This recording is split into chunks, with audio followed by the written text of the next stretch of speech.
दोस्तों आज मैं आप लोगों को सुनाने वाला हूँ पार्ट 3। जिसने जिसने पार्ट 1 और पार्ट 2 नहीं देखा तो अब पहले पार्ट 1 और पार्ट 2 आप देख लीजिए, डिस्क्रिप्शन में लिंक मिल जाएगा। दोस्तों कहानी में आगे बढ़ने से पहले आप लोगों को एक ही रिक्वेस्ट करूंगा, अगर इस वीडियो को लाइक नहीं किया तो लाइक कर दीजिए और चैनल को सब्सक्राइब अभी तक नहीं किया तो सब्सक्राइब करके बेल आइकन ऑन कर दीजिए और प्यारा सा कॉमेंट कर दीजिए। दोस्तों चलिए कहानी की दुनिया में खो जाते हैं। Delhi Jaipur highway part 3। Kitchen में पहुंचते ही प्रिया की चीख निकल जाती है। सचिन जमीन पर बेहोश पड़ा होता है और उसके सिर से खून बह रहा होता है। प्रिया तुरंत वॉचमैन को फोन करके बुलाती है और उसकी मदद से सचिन को कार में बैठाकर हॉस्पिटल ले जाती है। काफी देर बाद सचिन को होश आ जाता है। सचिन बोलने लगता मैं यहाँ कैसे आया, क्या हुआ मुझे? आँख खोलते हैं। सचिन तुम्हें चक्कर आ गया था इसलिए मैं तुम्हें यहाँ लेकर आया। सचिन के पास आते हुए बोलती है। तब तक डॉक्टर भी आ जाता है। अब आप बिल्कुल ठीक है। मैं सचिन कमजोर और थकान की वजह से आपको चक्कर आ गया था और उसी वजह से आप गिर गए थे। मामूली सी सिर पर आपकी चोट आई है, इंजेक्शन मैंने दे दिया, 1-2 दिन में आप बिल्कुल ठीक हो जाएंगे। मुस्कुराते हुए डॉक्टर बोला। प्रिया मुझे चक्कर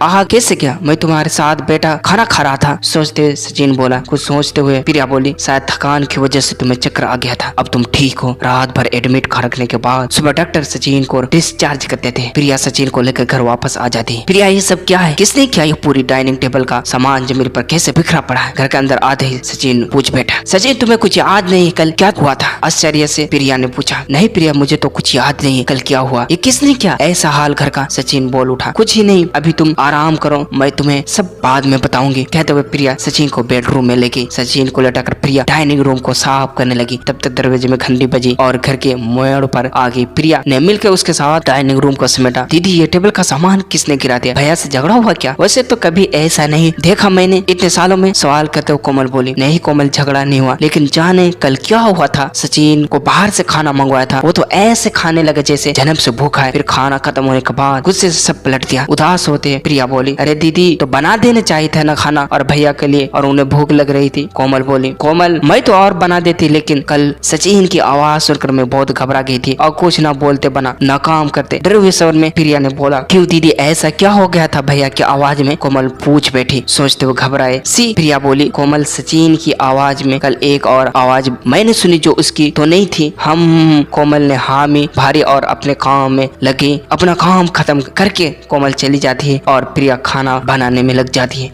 इधर सचिन अपने रूम में सो रहा था कि अचानक उसकी आँख खुल जाती है। प्रिया प्रिया सचिन आवाज लगाता है। कमरे में आते प्रिया पूछती है क्या हुआ सचिन, कोई तकलीफ है क्या? प्रिया मुझे अपने ऊपर एक बहुत भारीपन सा लग रहा है, ऐसा जैसे किसी ने मेरे ऊपर कोई भारी बोझ रख दिया। बेड पर बैठते हुए सचिन बोला तुम आराम करो, मैं अभी डॉक्टर को फोन कर देती हूँ। कहते हुए प्रिया फोन पर डॉक्टर से बात करने लगती है। फोन रखकर प्रिया बता दी कि आधे घंटे में डॉक्टर आ जाएंगे और फिर सचिन को लेटा कर उसके लिए जूस लेने जाते हैं। जब प्रिया जूस सचिन को देती है तो एक झटके में ही सचिन पूरा गिलास खाली कर देता है। प्रिया ने और जूस मंगाता है। प्रिया सोच में पड़ जाती है कि वैसे तो सचिन को जूस बिल्कुल भी पसंद नहीं है, फिर आज ये और कैसे मांग रहा है। फिर भी वो सचिन को एक गिलास और जूस देती है। एक एक करके सचिन पूरा 2 लीटर का जूस का वाला डब्बा खाली कर देता है। प्रिया के आश्चर्य का ठिकाना नहीं रहता। तब तक डॉक्टर सचिन को देखने आ जाते हैं। हेलो मैं सचिन, कैसा लग रहा है? मुझे आपकी वाइफ ने बताई कि आपको काफी भारीपन सा लग रहा है। बैठते हुए डॉक्टर ने बोला। जलती हुई नजरों से डॉक्टर को देखते हुए